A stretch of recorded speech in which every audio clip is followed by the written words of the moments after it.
واتقوا يوما ترجعون فيه إلى الله ثم توفى كل نفس ما كسبت وهم لا يظلمون. الحمد لله وحده والصلاة والسلام على رسول الله. تلنت خير طالب سيلا خير طالب نباتول متلعب بسلام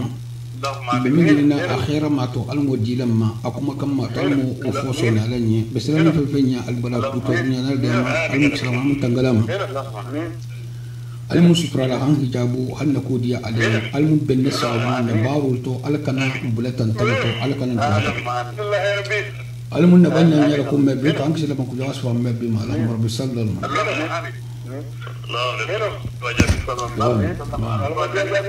آمين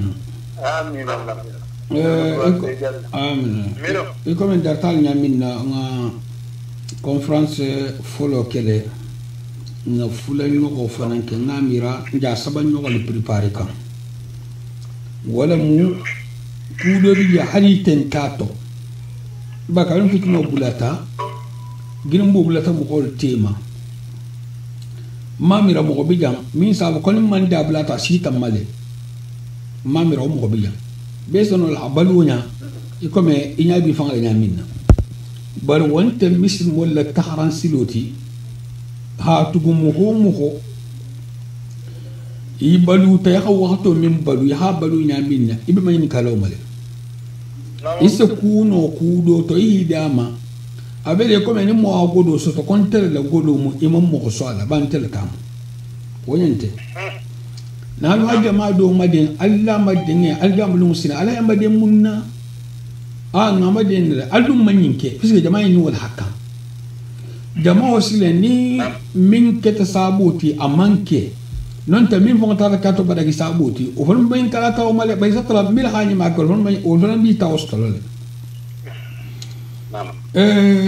nte kumala hamgolu kanda ntel fon boulot là pratiquement mais kumo mu kandanti a sabolet bon saman biye aman ku min lo na halon amake ba mo ko fam bi tawni nya ile karin son de me nya la kala ki bi bur la tay fon bu la jahannama tatu mo me o keno ba mo hol sa ke min malon donc kumo na keta mo saman bi yol sa mele imam min le solon imam min fahamu so fahamu bannanin tawunte wo mo me kuno la koto ko me kila sallallahu alaihi wasallam man kuno abdullah ibn ubay ibn salul la koto nyamin ana do ona sifal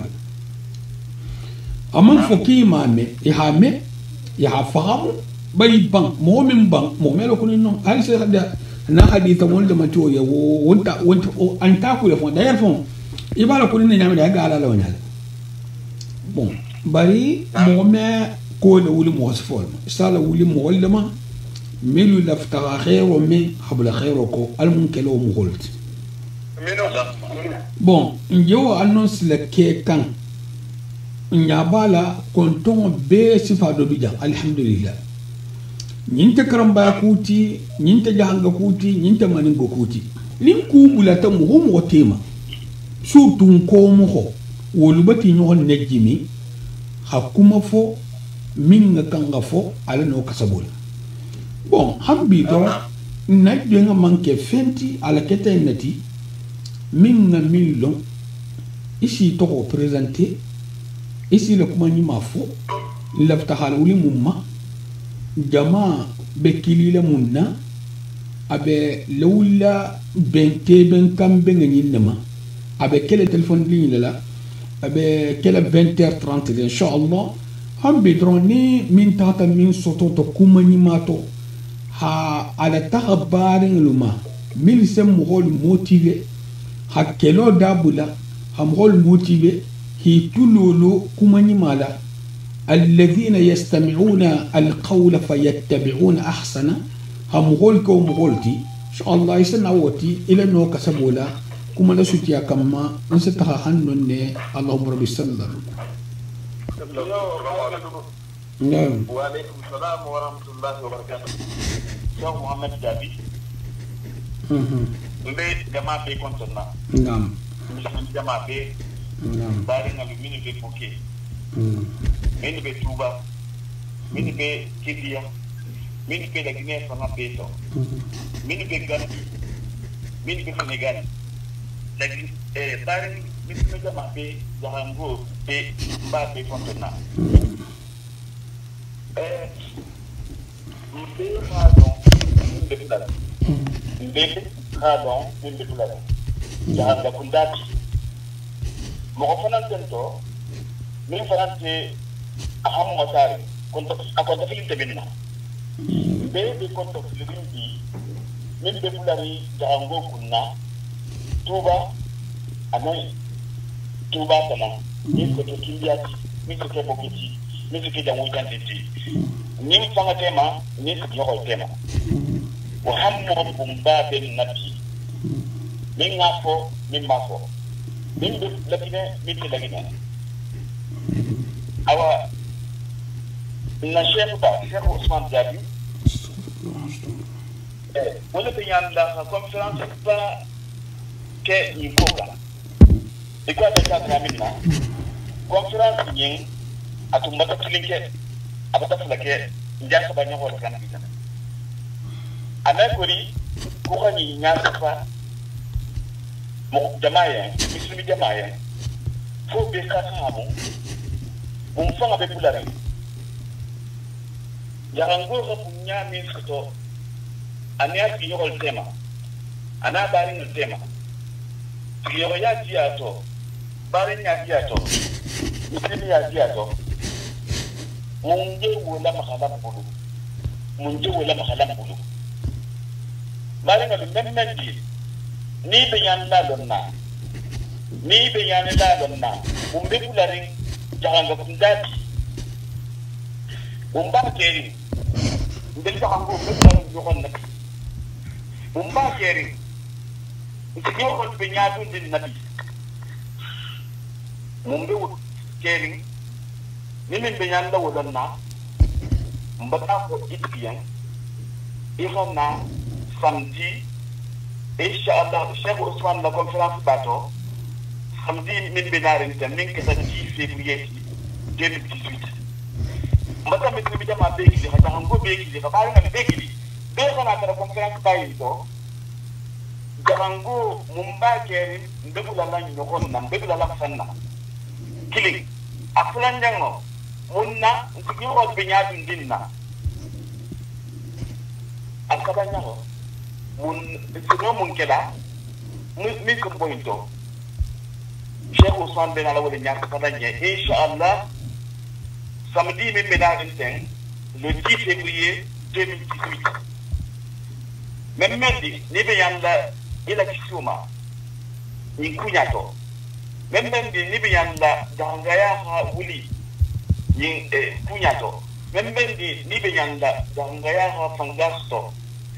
بالكتاب والسنة إدغنا le 10 février 2018 إغنا Cheikh Ousmane Dame أنت كمالا خاتونيا أنت Cheikh Mohamed Diaby la tonya kode أنت كمالا خايت فنان من دال ملتان خايت la tonya kode أبينا لا كمالا بالكتاب والسنة من دي نبي ياندا tonya ما إغنا أنياني إنت يموي فانتو متنيامنا فتنا ينتو puis qu'on se dit aligama ba itigana be kama be kirin ala ko fum be ko fum be ko so boyito fitno yito fum be ko kitini aligama wala mo assalamu alaykum wa rahmatullahi wa barakatuh wa alaykum assalam wa rahmatullahi wa barakatuh alhamdulillah hambe njeno leje nyinte mo kilin kuti de ni dam ta mo fulala mo saba mo nani mbata ya belka bon hikmatulon nar ko ni ataji kam no la bungola e kan isi ngare no an kala bungola de konti silantama mbatara sa ko foloto ala sa hade e tata de milu guru jakindia est ce que nyilu bere kelo nyinto e tata milu lo guru jate nena manyi si ba me jahanga to abadan ki tata nke jahangolla e sigi nyoko fonda ni mirama donc ata wuli hata wala bungo guruja hila bungo jani hambi dol fon be kasola to khafanya lela munga ke fanya orisita hijabu min kototata mbari do be boki sa ma ko sul ala sul e tar ta do wala bungola wonte won ma o to me kelonte wonte kramba ngati fongo tura ngante bar jahangolem nyimbe dega nyimbe sto ta fitino en wakato le to ya ga fitino wona ma jahango mate jalla gine ko ni seri sato ni bi ke ko fana kunta balato fona alhamdulillah bon wonte buto la ko mo hol ni le ta la ko la fe yala isalu le nyon na le comme ça na le nyon na butu e bati min ke ta fanga mati atolu tema o bati ke fanga tanga ti to li afanga bay to le jo manipulé la min silam fanga ta la selen do e wo ke la muti satra wonte fusi to butu wala hake hakilma wo hakilma e me so fitino la fitino ke hakilma fi me so ngala alum ben so ma inshallah hambi kumo balien ni min ngani soto le 10 février 20h30 إن شاء الله وهبي ترى لينا بارك الله فيكم شكرا سلام عليكم تفضلوا وعليكم السلام وعليكم السلام ورحمة الله وبركاته السلام عليكم وعليكم السلام ورحمة الله وبركاته السلام ورحمة الله وبركاته انت كم سيت التوحيد نيمرو 2 بعد سهوكراسي بواتيه Cheikh Ousmane nel jama be kontonna nel jama khata kum fa kum be muslime jama be kontonna hadi comme ku men ni Cheikh Mouhamadou Janna adan tegeten nyum pele dengati be nyani la pele manginto mo kilin kunte di comme Cheikh Fanga Janna bangi nyabe nyim pele be nyani la maten ngi nyani la made akenya pe fananto ala fo ala mense sarti ke kunyina ha ko sumanyen to nyaka ha ko sumanyen pil qur'an wa hadith sunno nin al qur'an la aben na la le 10 février men je forin jamma mo mo ko hi fa to be hi wakkade ala yen ala ko nanarin nimero nin ko dubbe dila mo hulma nim ante mem bulla ni Cheikh Ousmane Abu présentation de Tumado ate disiti da be ba jere de fana insha Allah itiki hakilo ke sa ki la fixi da problème woni ta to xana nare na on na me antena la ko xafen fo mo yene ne mam memme bari abena la njili bula la de fo hay mo ñoo njili bulu be so ni wo man pi be so ni ga ma sene be so ni ga ma pi be so ni ga ma sene fo ha ñogon de ma le ñogon de ma ñim dolu bije fo ha nim baro manke londo la a même marché ni lonna i de même ma lo tek be menke ka ka ko la xinga beti ba fe le fo Cheikh Ousmane Senda Nari jama bela pento kala de muyindi Cheikh Ousmane khana pendo yi ta jama la misil me jama be katara man na jahango mu mera de ningma katara man na jahango be la de ningma be jam wojam nim men sala meno hi wakkale khannar 10 février 20h30 ken o pastor la de mo hope mtelikem batana city kono ligne na insha Allah ni moro mebbe dila jamama mo kani sige nyim fotan ko man lotte be ni fola be kan wakkale ala nananari fonse nyinna be moro binara men bangela atem amem mo la mo kandano ala amen na kandore dina bo de kandala bare nin yidi bularo yim keta itigi ken nin nata ligne nawlu ibe pendo mela de ite men jen kam mela ibe pendo mela de tum mawobe amba ko betende be nyalla jama pema be Cheikh Ousmane nyalla jama pela de nin kontonna tele kam be ba sa grâce kumo nin kumo janya jama si hakatu assalamu alaykum wa rahmatullahi wa barakatuh وعليكم السلام ورحمة الله وبركاته. البته أستاذ باسو غراس فنقمة نها تمندروك كوما ينبي تمندروك يرين مهو بكلين كلنا من جاني من تجان ولا هم من تنيالما فوكو يسسا نيامينا كيلا اسم وابلا كيلا لا اسم وابلا كمالا برافان فنان أسالكم وكلا كوماتو akoto motivation wemba ta fangala iso mele ala sonnuto almu mbenne sawaba ma hambi toron kana ajenya alman ko harman ko mo jenya satra min be jokiri ustad ba sewla وسيسود إن شاء الله. بارك الله فيكم ما دنيا مهمة. شكرا. السلام عليكم ورحمة الله وبركاته. وعليكم السلام. وعليكم السلام ورحمة الله وبركاته. يا تلقى جا ولا كملا لي كمو بندي كملا يسمع. نعم. وسيم محمد باسيو كراسي. نمو كولة دمين علونكو. أمانك جيني كوتي. أمانك غامبيا كوتي. أمانك سنغال كوتي. أمانك مالي كوتي. أمانك جيني بسام كوتي. نعم. mo be dame ni siku mo men ka ko ni mba bele no ka muslime ale munti ka nyo fahmu yandi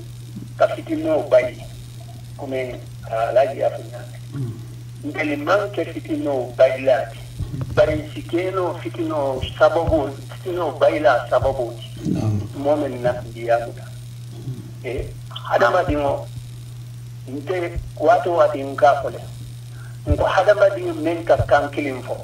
wallahi ye nyokanu naman ke setano le kadinte ma bari na nyokanu baate yanni bolonna ye wuli la banko kam yeta banko kam men ngalon ko nyene mamodi je men ke la kam wallahi ni la kam moy fola ifama de la kam moy la yela kam moy mo fela fola wallahi ka borle yanni ya mari e ka ite botan na mo be mu ni mo men na yaji adela kan fa mo e sen kan nya wonya ika kan men fo wallahi men susu ika mo ile fanam e ka kanu de bari nimbe mu men ti wala setano o setano del fanglu damman min nanta kala sababoti membo setano bayna wala minti alaji be kacha menkela ada kala pour badiya kano membe ndamman tema sabatino badiya hinno membe ndamman tema sabatino min kamala ko ngelu jannimbe bola dunya kono ngatalo mario ma woto ngake sababoti men ngalon ko nim futata lumen na dante gero si sone ambulu wala kamude ni o de la bun kono bari ni de wallahi mandin ko min kima be ikapno borala tere ke ama ko ya fade wallahi na jam fata na ya ta mala be labanne fanan ta mala nam woto nyanta na tere ke alay ko le fero to tay amman ko tenti badi ya men den tema asi sabati kanum be ya men den tema asi sabati nikili ya men den tema asi sabati kanyuma ko lemu bar famma ko yolo mo yela mo nyinna ni si la mo hanna dare manke manning ko ni manning ka kama mo usula bela le na ye mo ye hakili ma ya to ko kono ite fanan si ta mo ya mari ni bota jam wala mu diamu man dia sal hadi ala barakati assalamu alaikum wa rahmatullahi wa barakatuh wa alaikum assalam wa rahmatullahi wa barakatuh mfai ko koni har ko man janya namu na fanga siyata nya jolle ko molto kabni min be dam ta ma sha Allah mo me fa ko mal do nan te satara ba folen ko ko fayda ni butu mo wala ta message mi wala bari kan na nono kan kiyata asigo siyata altala min se hikmato di sadila folol ma hadi fulan holma ko to hadi la bangal ma amanke kilinti hatu kala fonisria hasia kuma kanto dumru fento mastri fento kendia to asifa beto wasabo lan sanu wala meya tol fananta ma albata sheikh fatih fanan kamme alhamdulillah in kanun telemu mbaring lemu na alfa dolemu nabi nyogonto abatame na akonti mbalondi na groupe mo khal saringa doleti amo khal saringa bo londi mil fana manke onya ol fana bo londi ba mo khol hin hol londi mo ni khalisata isalon ni mo khalisa dum kelti ni man khalisa isam ho fana le mo khalisa dum keti bon seulement c'est altala tra dron al be kala khalsa dun keti altala seyna fo waxtu bi amin allah altala khalso farla yamma nimbe barla bara ko ton de ko mo wol khajunte khalso de ñonte ma de amman fenje mo wol khaju e minna in ñonte ma khalso si har bandil le mi ñon bungido la kabatan tray har bandilu mo kurum mil fu ibenta ko e tulfan ala ki de min ke kan ki le groupe mu kuru ñalti bari fana ila jam fantu e fana ngoke khalsa balo la si donc khalsa balo man di mo hoyin adu medial ma go ñani aman di da fen na no sifa be ila baroto amo ni malo amo kurmo ni no la man da do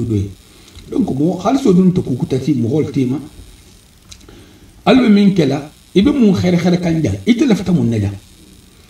ilafta min wa ke sawaboti ibe sawabu li khair li bari kan to sawabu jala atral len fere da hatay lo kukutakuma asa tarete jina ibe ta khalso sulub lako ni ha sawabu je kan ya hatula ku wata no khair la hatay lo kukutakuma kibe sawabu kan na tlo me marché altala to ham holda ahasumo ani aksan nabula muholu kangala ninte kumata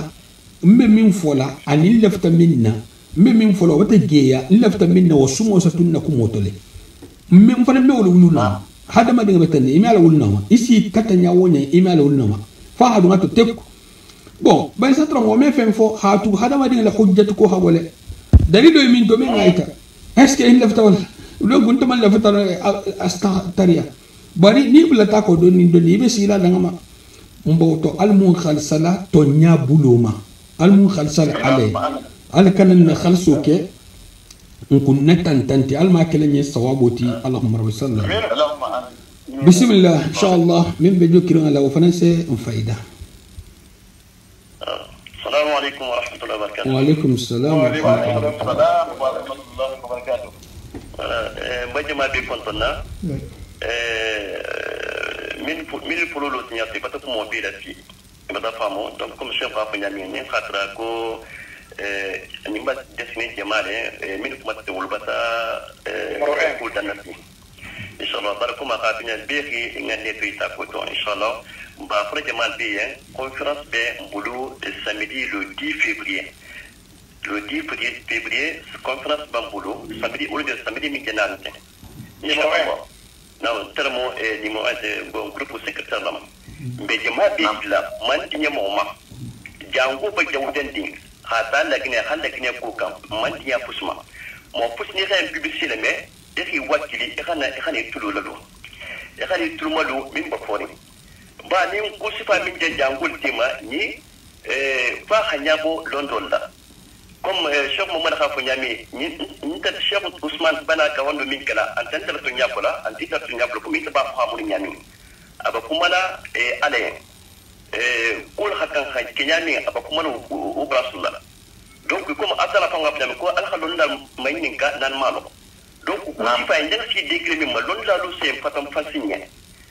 ni lon la khay fatam fasigné wo sa éviter al ko mo ko ni mi ngati mi ñew ko bla sita xakuma ni mi ngati di mi ñew ko fasit la non non ñu ko smal me régler ten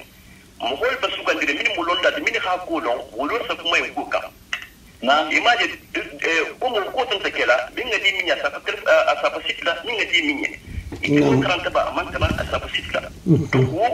ko si pa ni meno mo régler la ko ngon turmulu mo holla mo ko mi bay ni ko kama sa min indiquer comme l'autre la lo wi awa ni absenta mbole sosman banal wo kawando le kala le 10 février samedi prochain le 10 février mbate kango be matara ibe kana be conférence into al ko be kana tulu min ba fola pisa alame mo fus panam ba al matara mo fus pan banale en kawando le mera al ma kawando en kala itiki mun fanna la kana na po kero en sabo kango tema ni mbata tan bi da kuma jango bere ta mwiti donc mata ko bi mata da wulo le 10 février deta ikane fi bala ko mo fotai na wulo mo ikana itululo na wulo mo ikana itululo ntele mo ibrahima diaby groupe in secrétaire mon telti donc on a ba be trama may yam po mo pusma ni min bala sawu mena ikana be minto inshallah ba ntuk mo tamiro da assalamu alaikum wa rahmatullahi wa barakatuh وعليكم السلام ورحمة الله وبركاته. وعليكم السلام ورحمة الله. الوتا مبارك فنان كلمة إبراهيم جابي سكرتير جروب إنتو أتلفون مو إنسافات تلفون كل نمرو 1 بون نخاجو بلا تبيل كوما كان لا نيسابو لا هاتوغو توم من ببولا من بلو أنين كوما كان من بزيد لا فولو لكان أنا فوني أميل بقولي نهما وبيس كوراج دي لا دولما ها kula muntini man na wajibo ke min ben kunnato e kana kiyende ko hafu ko mo hide office sukuti salama wala malondi kon mo hide wol joti bata kisi man dabla to askanya no o mi kisi de altara ko ko walladhina hum bishahadatihim qa'imun shahadatu yemeke foni kuma to wala ke ibn al-qayyim ko khalagi fen fulal be ngela de na hakan kuma jamina hideji asanan barosto na hakan kuma jamina a hideji non ta haka hideji na hakuma ji nyin fulo be nan baro ba beto fi hideji dingira la to hakuma kuma dingira to bara kuma man kuma modo bi kala kuma se tala sale aside ye adho ga tala kala kuma luti ke bala sale misal to luti ke ba dim fulaha bule ulisai non te mo fulaha dule loma non te musu fulaha wuli hay ñoma nani ñoma fe ga deri ye est ce que mi dele ja aje di delo bay na de sana nambar jamanti ata nambar kili wala mu pourtant na kuma tanu na kuma tam mo hole min se mo holu kamme hadi man ta kamme bar fo kilin ken ga tarafu len to min sa kamme ala kumo meke apate ko me ala de mais abi de la ni mi ke ko nyili sekke irsi nyon nan jani akura asina rudama heke nyon kan hinyo masibo hanal ban ku ta fangat ay de ngai ko mon ku ke c'est possible ha jele fon na ke ni mushen tan del tiga inde de oti de bon ni mo ha kuje ya kan ha min fo ma fo na lon din tibul fu ba na lon tibul se ngan ne faranto itali ali sabari o fana o ma hata jo lon di mo woni mo fana ta clienti comme secrétaire de ngafanya minna ya na linyi la ni munga ni jaho ya balati ita na linyi la londin tibulu ke ban titi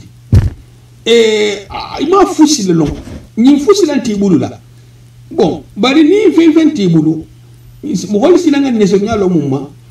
ali sabari ko na kana hanga ala malali kete ali sabara banta bani kana mo nani ikana mo do khoya ikana mo la sto salon dan ko ni alam ta ko na sala bar londin tabulu bari hanna da hane da fa mu holto ha dul man na ha dul keta ha dul baro se kelol joko yale puisque misal to ni din tan tarta mo hobri din tan ina ta mu ke ba yin nani ya me ka ba din be maîtriser la le ke ba do bi haral ko din le gal kene kelo ke moro e wo son ta da kunno sai bi ma ke do ha fa ngata do ha umuro ta do ha gidota bo nyinde be jama la mahola ni ini mo hol bi nyon na jama la mu akan ki ni kini mo kin le nyon na de mo sifa bel bito number to bito mo sumare le bito number to mil bito fa me kuno fa na koto khabilo betenni khabilo number to khabilo fa me kuno ala koto ni fa ngai jetenne ala la mo hodani e ta ta illa ma hasala ko khabilo kar salam donc asana ke lundo ko gravi asia ni beti butu mo homa mimira al mun kislo wala bari asawan sama kuma di ma no suta fola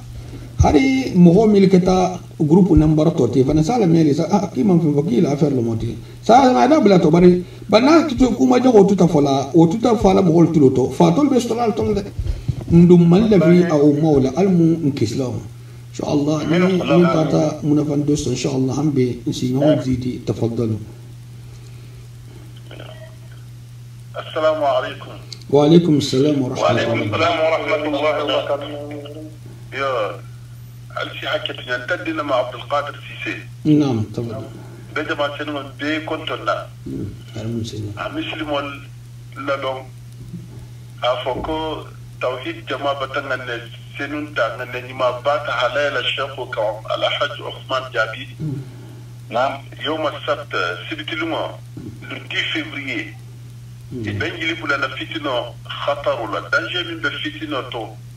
iba cheikh ben ala dunya karna nyeng aba be khalo sandanto ina min tambita fitino tijet mo minna ben yo fahamri par fitino bulan kola do taxamanya itama do tagamanya do sa fasari do mo la saganya do sa fasari do muriga do ba fasari kala ni be fitino danger la bon donc cheikh batana ne sinunta abana la jili bulala bil kitab was sunna bon donc be musulmo be kilinda kilila hatta jamma lagine fen ni be dunia wulumo be atala tarana fani mi sen si sam wulumo kenna don atala fun sirato wulumo da wasala de insa wasafana na don mo hono faramu alhamdulillah rabbil alamin de be diara kula akilin tanti a folon tanti bon donc be musulmo be kilina kilila lillahi alayhi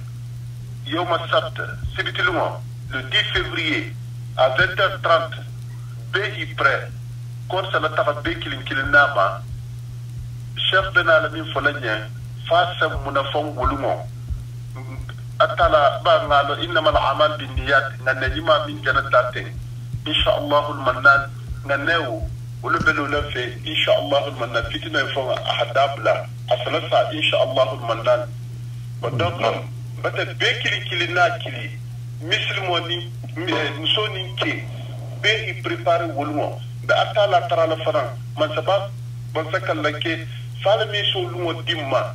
hakende a dimma bon donc nta ko mo jam fala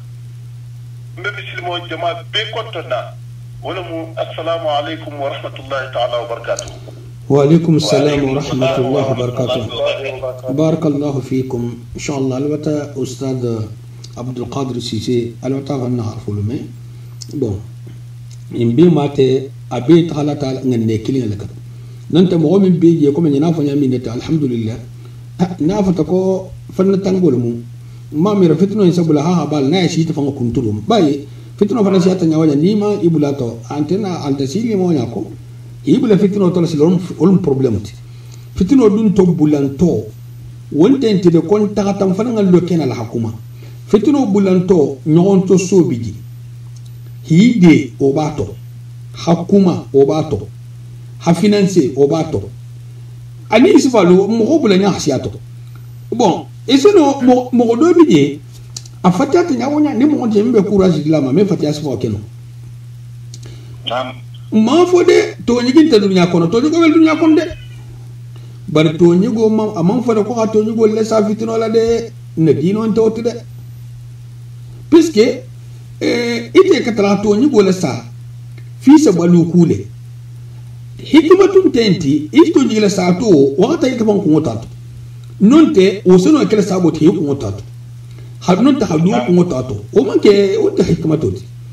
asale sa ala ima man zakunda ni man zakunda hada blamento je ke yi na ka ta mu hakil malti je ke yi har min bedi min nga kono to so to kono to wala ke misimi ha pouvoir di man zakunda bar mo hol fanga damma amma pouvoir di ma de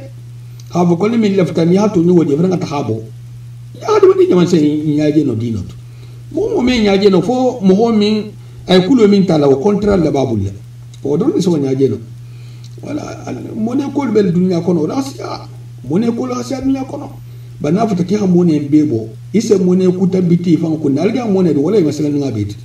ba ha mo ho kulam banjo lo hola ku kunna ana fa 30 yen dunya fon ba harafatan ko fitino en ko ntebe fankirin ne to fankili nga gagné ni gagné ta tan ka man saketi o ben tana fala munna bis ga ni min fata butu ita fata bo sonko en no voilà donc surtout hasano fon téléphone ita fon ke fitino jatto ni fitino fon sita jingira do ma fitna tun lafta minna ita fon samata ilo lokoma i dalma yi se fon haje ki ma hadogo si dinnin korto kan dalma kunge asano yimbe so ngakela koto alum benne so amaga bon mo salta la tara alnya silanya alla almu silanna alanya mbe min fona animbe min kala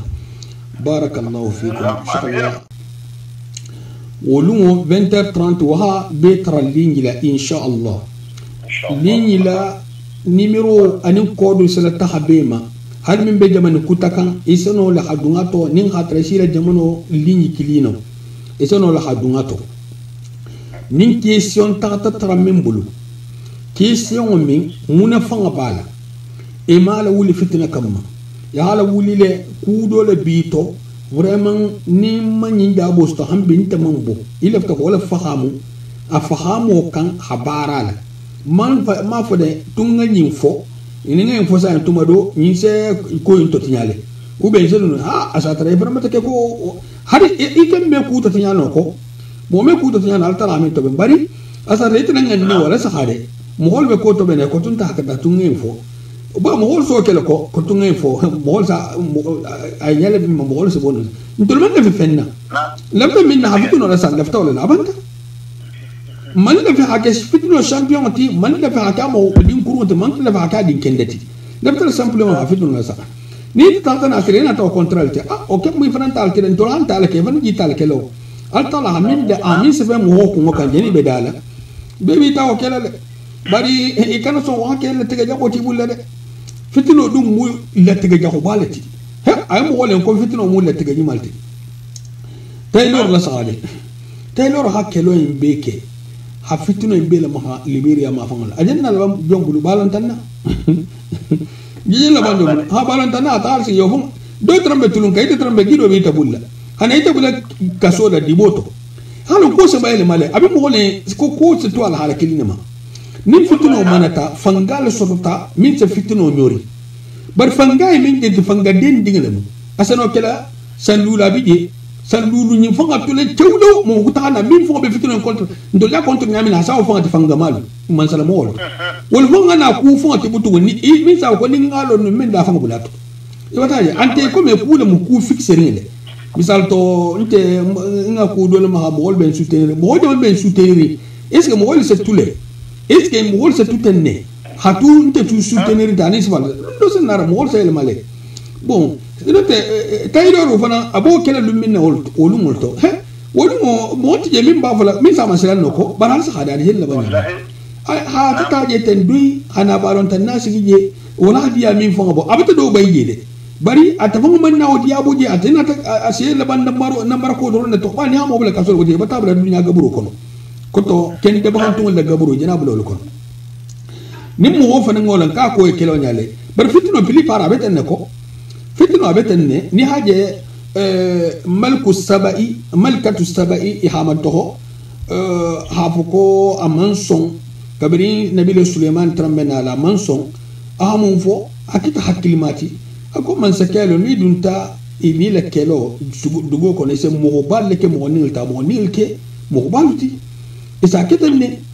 bon fitino non lasilo se no tarlala mo holu fangato mais te kana ke lasilo wala ma saboti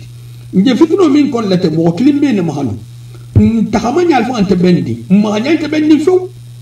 wala ma nya min ben ni wobe ko tanto altala ko kame mo fo to dugo inka o ma nya li da hangola adu abe kundinto a défenseur le fana bije mil ba fa hala kuto en fana défend ni ko ni meke bamman ala kutaje bi min be fon seri mo da hango ke ma musul ni kelu hi no ni nya si nyonna abati ko officiel fanga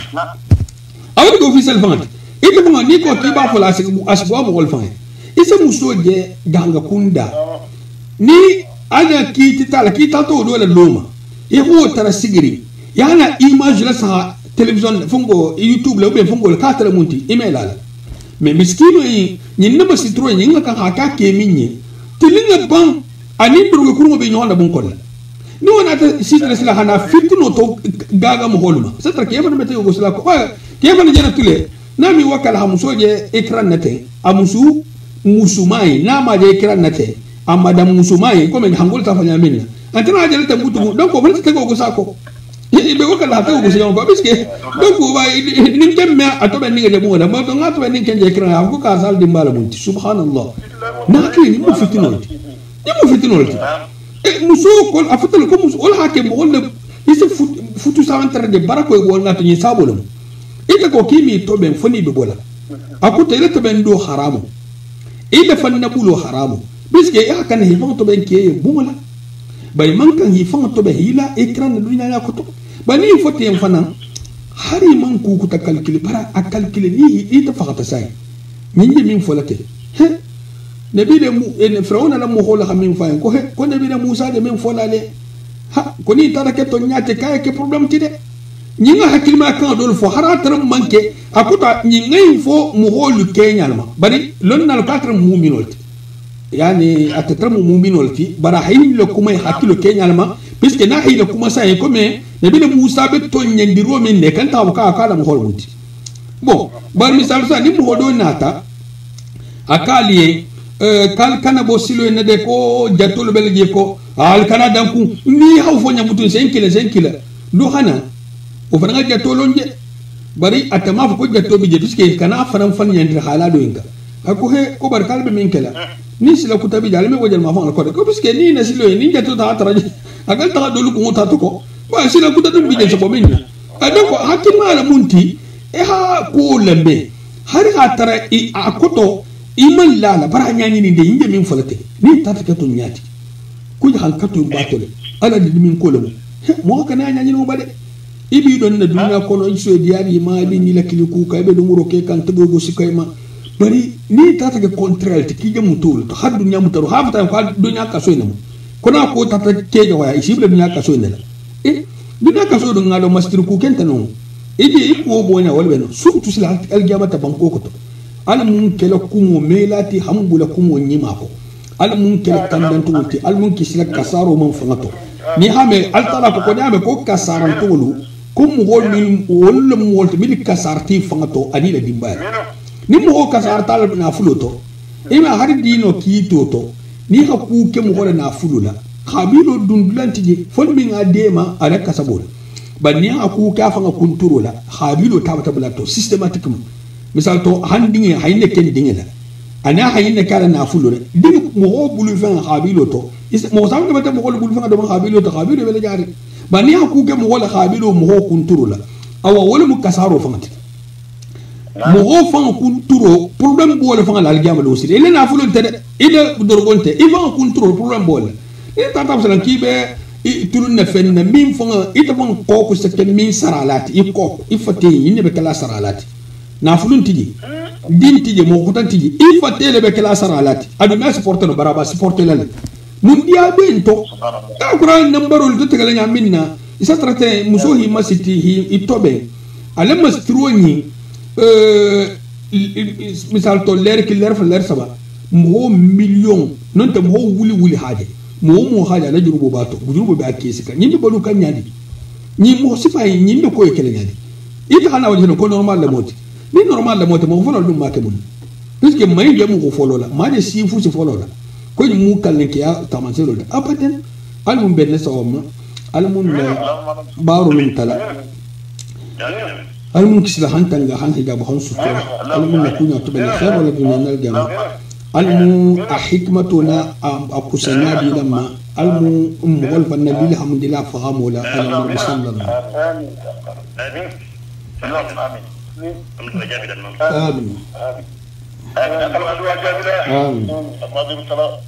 آمين دعاء متلار مسلم يا كرم يا حاج أجمل لهم يتم كندول ماركو المهم فنا سيما يلا جماعة كنا سيما يلا مقوم ينكلا المبانجي ينكلا بانجي خلصر كده الما كلا بانجي مسار كفنانتي ما دعاء بيجا بدعاء بيجلا تو الما دعاء بيجا ربنا آتنا في الدنيا حسنة وفي الآخرة حسنة وقنا عذاب النار اللهم صل على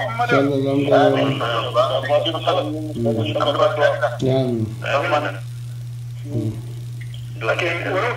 ولكن يتبنى من الموقف عن تبنى على كوكتور من بين على كسيتا جيمبو فما المولى كندو فرنسا ان شاء الله اقول لك مي يقول لي فنقول لي من زافنا بين فقط من على سيتا أقول كان هلونياتو ألسه ألسه كم مساج فنّا ولا ألسه مساج فنّا تنبي من نسيت من لو يسال تنبي ما Isi kan abulan waje fana isa abulan waje hakena nasfaye sito lele. Na mu sutani na dara lele wala ke jana bala ma ko yitiki man wo fo siti kono la ko. Comme ça ni a fo yitiki nim mi be téléphone la hadi gar ko mo gana ñon kana ñon dira. Voilà. Bon ni bongo fana préparer ta a message préparer ta onya sa tra min be siti min kono. Isa tamba ta siti kono. Ha faye mo wala fita ha participer a Kenya alfa ndenti nya numero ki ha ko duke sa tra même ma nya lo tuma do se Kenya inshallah inshallah alhamdulillah من نفع امين awa fayda ako jena bani alaikum salam wa alaikum salam wa rahmatullahi wa barakatuh